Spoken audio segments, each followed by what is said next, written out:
Hello my friends, lots of games again. Today I've got a very special guest, one of my comrades from the game Metro Last Light. Hello my friend. Thank you, comrade.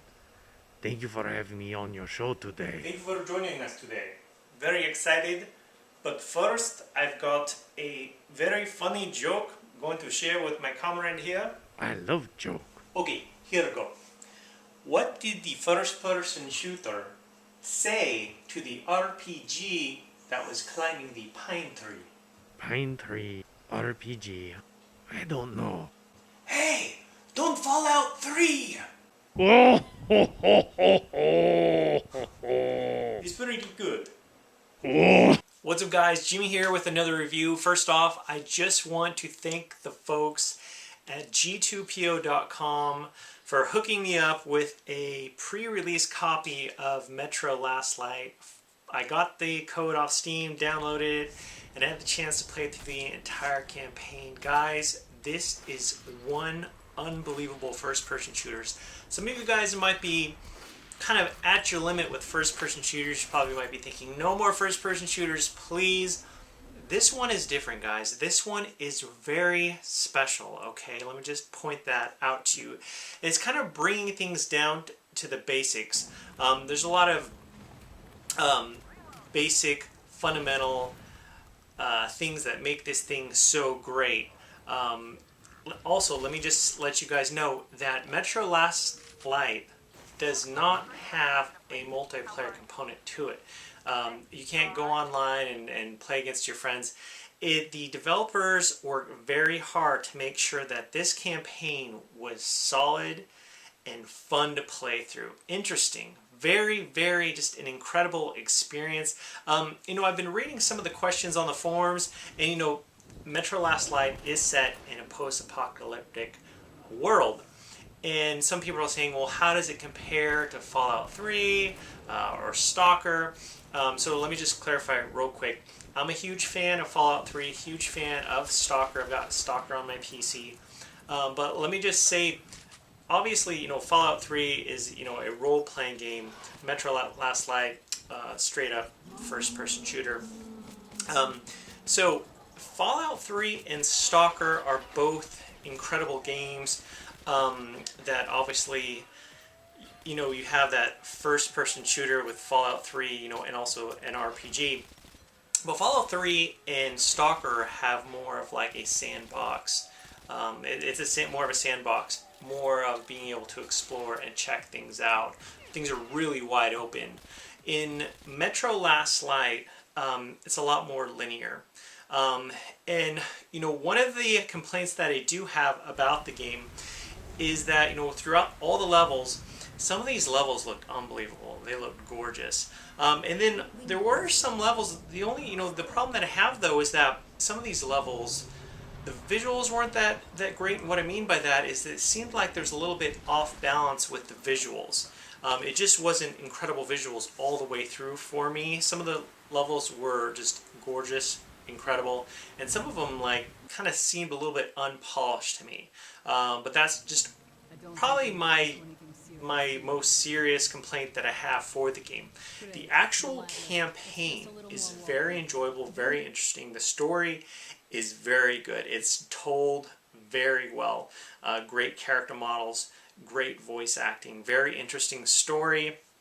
You play throughout the game and you're fighting against these monsters, you're fighting against these soldiers, and it's done in a very interesting and compelling way.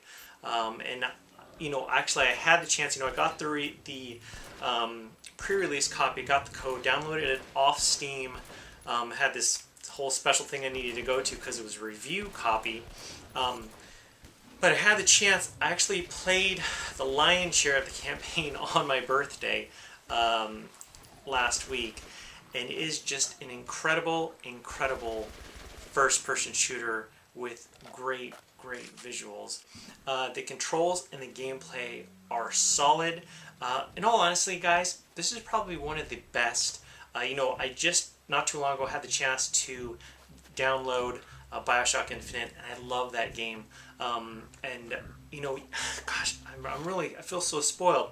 Bioshock Infinite, now I have Metro Last Light. Honestly, guys, Metro Last Light is one of the best first-person shooters that I've ever played.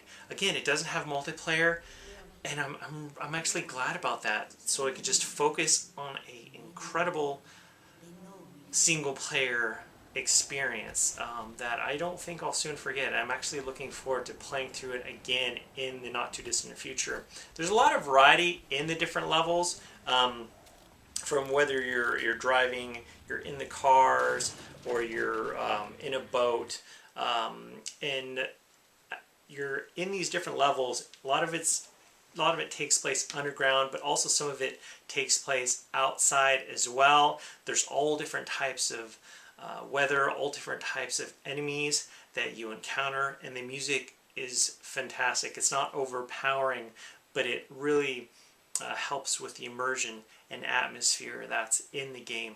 So during my playthrough for Metro Last Light, it took around 7-8 hours from start to finish to play through it, and to be honest, I only had one hiccup or technical issue in terms of one of the enemies that I took down kind of freaked out. There were some kind of, the enemy was acting kind of weird, but besides that, through the entire campaign, I really didn't experience any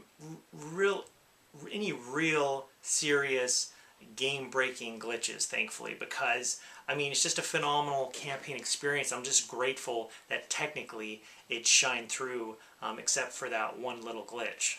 I did play it on the PC, and I was using a GTX 660, and for at least the PC version, which was pretty cool, as the loading times were so quick. They're like, gosh, 2 to 5 seconds. I'm not sure what it's like on the console, but for the PC, the loading times for Last Light were just lickety-split, just fantastic, phenomenal.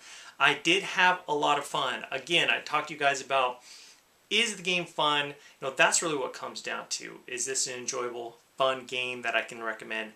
Absolutely, guys. I cannot recommend Metro Last Light enough. It is a phenomenal, phenomenal first-person shooter that I loved playing through, and I definitely recommend you guys checking out. I'm not sure how the sales for this game is. I'm fearing that, unfortunately, a lot of people are going to overlook and not check this one out. There's not really a lot going on for the month of May. Not a whole lot of games, say, for instance, in the past years.